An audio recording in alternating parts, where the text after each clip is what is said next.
Kushinagar, India, 2500 años atrás.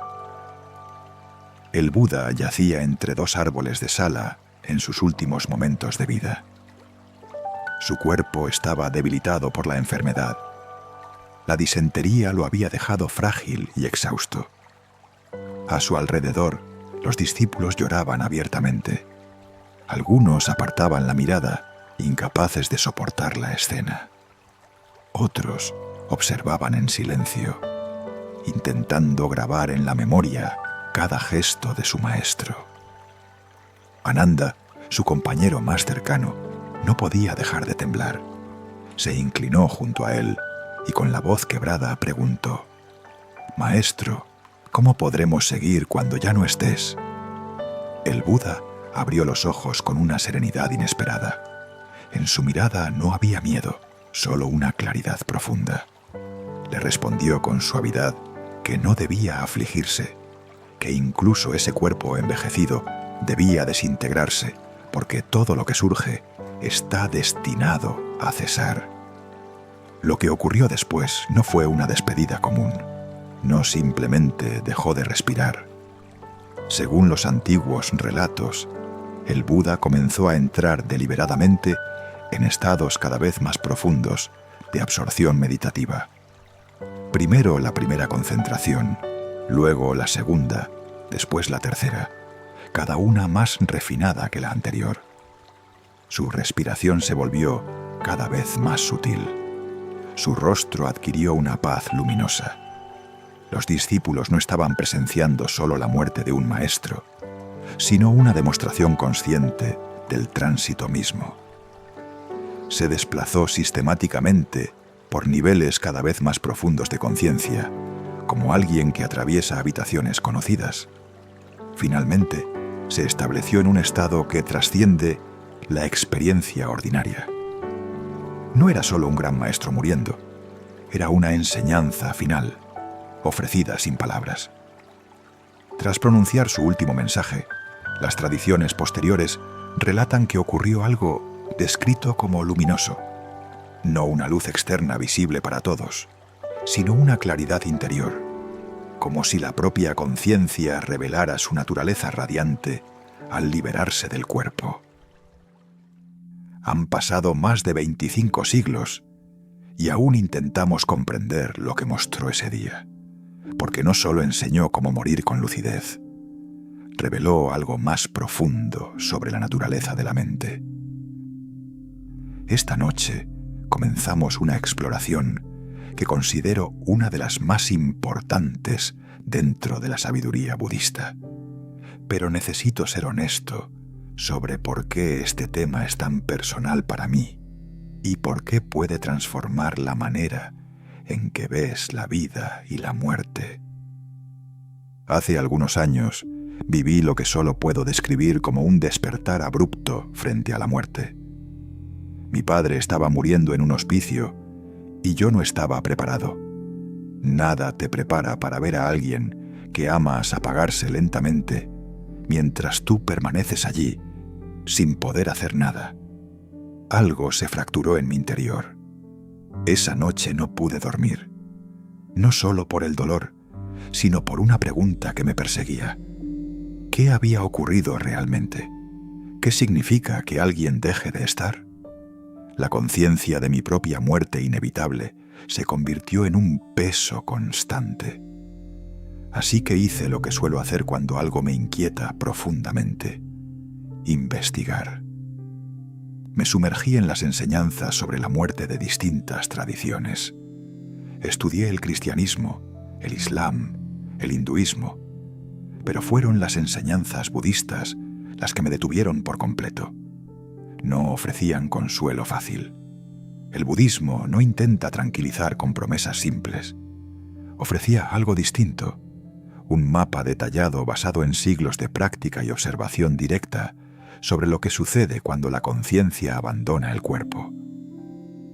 Esta noche iniciamos una serie de exploraciones sobre la muerte desde la perspectiva budista. Ahora nos adentramos en el misterio más profundo. El budismo propone algo radical. La muerte no es una terminación absoluta, sino una transformación. A lo largo del tiempo, distintas tradiciones budistas desarrollaron sistemas diferentes para describir este tránsito. Sin embargo, todas coinciden en que la muerte puede comprenderse y atravesarse con conciencia. Lo que cambió mi perspectiva por completo fue descubrir que la ciencia moderna empieza a encontrar paralelismos con estas antiguas enseñanzas. Investigaciones sobre la conciencia y experiencias cercanas a la muerte están abriendo preguntas que antes parecían impensables, incluso para alguien escéptico como yo. Permíteme comenzar con una historia que resume esta visión. El año pasado, una mujer llamada Sarah Chen enfrentaba un cáncer de páncreas terminal en un hospicio budista en San Francisco. Había vivido con miedo a la muerte durante años. Sin embargo, en su último momento ocurrió algo inesperado. Su respiración se detuvo suavemente. Sonrió y le susurró a su hija que podía sentir cómo el cuerpo se disolvía, pero que su presencia continuaba. Dijo que era exactamente como las enseñanzas describían.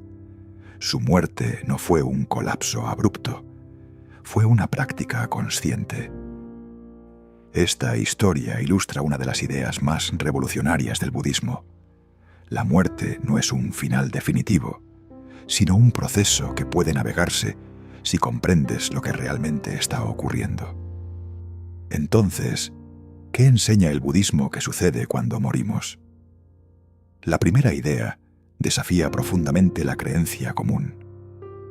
No existe un alma eterna e inmutable que abandone el cuerpo como una entidad separada.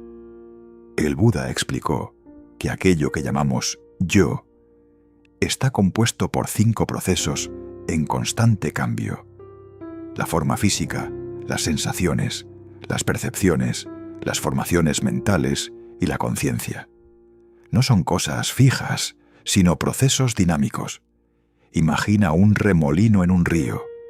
Tiene una forma reconocible y parece algo estable, pero en realidad es solo agua moviéndose de cierta manera. Cuando el remolino desaparece, no hay una entidad que haya muerto. Simplemente cesa el patrón. Desde esta perspectiva, lo que llamamos identidad funciona de forma similar. La muerte no es la destrucción de una esencia permanente, sino la disolución de un conjunto de procesos que estaban temporalmente organizados. La segunda idea es aún más desafiante. La muerte no es una terminación definitiva, sino una transformación. Lo que continúa no es un alma fija, sino la corriente kármica, el impulso acumulado de acciones, pensamientos e intenciones. Como exploramos cuando hablamos del karma, esto no se trata de castigo ni de recompensa cósmica. Es simplemente la ley natural de causa y efecto. Imagina una ola que cruza el océano. La masa de agua cambia constantemente, pero la forma de la ola mantiene su continuidad mientras transporta energía de un punto a otro. No es la misma agua, pero el movimiento persiste. Desde esta perspectiva, lo que continúa después de la muerte no es una entidad sólida, sino la inercia de aquello que hemos puesto en movimiento a lo largo de la vida. La tercera idea es quizás la más inquietante. La forma en que experimentas la muerte depende por completo de tu comprensión de estas verdades. El Dhammapada enseña que quien reconoce la naturaleza impermanente de la identidad enfrenta la muerte con claridad, incluso con una cierta serenidad curiosa. En cambio, quien se aferra a la creencia de un yo permanente vive el proceso como una amenaza, porque aquello que consideraba sólido comienza a desmoronarse. Aquí fue donde mi investigación se volvió más compleja. Las distintas tradiciones budistas parecían ofrecer descripciones muy diferentes sobre lo que ocurre al morir. En un primer momento pensé que existían contradicciones. Sin embargo, con el tiempo comprendí algo más profundo. No estaban respondiendo cosas distintas sobre el mismo problema. Estaban respondiendo preguntas distintas que surgen en el momento de morir. Preguntas que, de una forma u otra, toda persona enfrenta. Durante los años que dediqué a estudiar prácticas budistas relacionadas con la muerte, observé un patrón claro. Cada tradición abordaba miedos específicos. Daba respuesta a inquietudes concretas que aparecen cuando alguien sabe que su vida está llegando a su fin. Y si soy honesto, eran exactamente las preguntas que me mantenían despierto tras la muerte de mi padre. Permíteme mostrarte a qué me refiero, recurriendo a relatos documentados de maestros budistas que enfrentaron su propia muerte con lucidez, cada uno encarnando respuestas distintas a estas preguntas universales. La primera pregunta es directa y profundamente humana. ¿Va a doler? En la tradición del bosque tailandés, maestros como Ajahn Chah transformaron sus últimos días en enseñanzas vivas. Cuando su cuerpo comenzó a deteriorarse debido a complicaciones de la diabetes, no reaccionó con angustia. En lugar de eso, utilizó el proceso como una oportunidad para mostrar lo que realmente ocurre. Decía a sus estudiantes que observaran con atención. Les recordaba que el cuerpo es como un viejo carro que inevitablemente se descompone. Lo que lo movía no era el vehículo en sí, sino algo más sutil. Para él, la muerte no era una tragedia inesperada, sino la conclusión natural de un proceso que siempre estuvo en marcha. La tradición Theravada describe este tránsito con notable precisión. Primero fallan los sistemas físicos. La temperatura corporal desciende. Las sensaciones se vuelven cada vez más débiles. Después, la reactividad emocional comienza a disminuir a medida que las sensaciones pierden intensidad. El reconocimiento de rostros y lugares familiares se vuelve confuso cuando la percepción se desorganiza. Los recuerdos y los planes futuros pierden coherencia cuando las formaciones mentales se disuelven. Finalmente, la conciencia misma abandona su modo encarnado. Ajahn Chah hablaba de este proceso con una franqueza desprovista de dramatismo. Sus discípulos observaron cómo atravesaba cada etapa con ecuanimidad, tal como lo habían descrito generaciones de practicantes antes que él. No era una lucha desesperada. Era la disolución gradual de algo que nunca fue permanente. Para quienes siguen esta tradición, la muerte no es territorio desconocido. En la meditación han observado diariamente el surgir y cesar de sensaciones, pensamientos y estados mentales. Han visto cómo todo aparece y desaparece. Por eso, cuando el cuerpo comienza a desintegrarse, reconocen el mismo patrón que han contemplado durante años. Como señala el Dhammapada, cuando alguien ve con sabiduría la naturaleza transitoria de los fenómenos, se distancia del sufrimiento. Desde esta perspectiva, la tradición Theravada responde al miedo al dolor, mostrando que el proceso puede ser observado con claridad, sin necesidad de añadir resistencia mental al cambio inevitable. La segunda pregunta surge casi de inmediato cuando pensamos en morir. ¿Perderé la conciencia? En la tradición tibetana encontramos relatos que intentan responder precisamente a esa inquietud. Maestros como Dilgo Khyentse Rinpoche ofrecieron demostraciones que marcaron profundamente a sus discípulos. Cuando este venerado maestro falleció en 1991, los testigos describieron algo fuera de lo común. En lugar de parecer ausente o apagado, su presencia parecía intensificarse. Según quienes lo acompañaron, permaneció en postura de meditación durante 3 días después de que se declarara su muerte clínica. Su cuerpo no mostró signos inmediatos de descomposición y el área del corazón conservaba calor, tal como describen los textos tibetanos sobre el proceso de disolución en la llamada luz clara. Para el budismo tibetano, esta es la respuesta a la pregunta sobre la inconsciencia. Sí, es posible atravesar la muerte con plena lucidez si uno ha entrenado la mente para reconocer su naturaleza. El Bardo Todol, conocido en Occidente como el libro tibetano de los muertos, enseña que en el momento de la disolución aparece una claridad fundamental. No es algo que se cree en ese instante, sino algo que siempre ha estado presente. El texto instruye al practicante a reconocer esa luminosidad como su verdadera naturaleza y a permanecer en ella sin miedo. Los estudiantes de Kyentse Rinpoche describieron sus últimos días como una encarnación viva de esas enseñanzas. Aunque el cuerpo estaba claramente deteriorándose, su conciencia parecía expandirse en vez de contraerse, lo que para la mayoría sería un colapso. Para él era una transición consciente. En la tradición tibetana se habla de atravesar etapas que, para la mayoría de las personas, ocurren envueltas en confusión y temor. Colores, luces, sensaciones internas, experiencias intensas que surgen cuando la mente pierde su referencia corporal habitual. El entrenamiento consiste en reconocer cada fase sin aferrarse ni rechazar nada. La permanencia meditativa de 3 días tras la muerte clínica se convirtió en un ejemplo citado con frecuencia entre los practicantes tibetanos, no como un espectáculo milagroso, sino como evidencia de que la conciencia puede mantenerse lúcida a través del proceso de morir cuando ha sido preparada durante toda una vida. La tercera pregunta es más sutil. ¿Qué pasa con mi identidad? ¿Qué ocurre con aquello que creo ser? Aquí la tradición Zen ofrece una respuesta radicalmente distinta.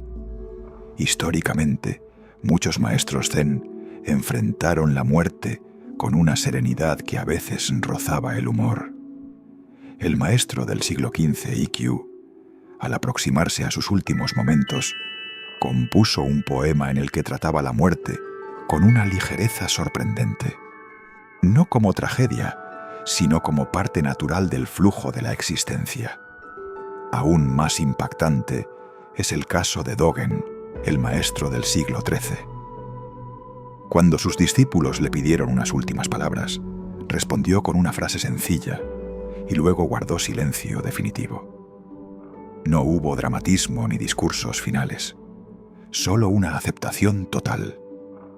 La enseñanza Zen es directa. No hay muerte en el sentido que imaginamos, porque no hay un yo sólido que pueda morir.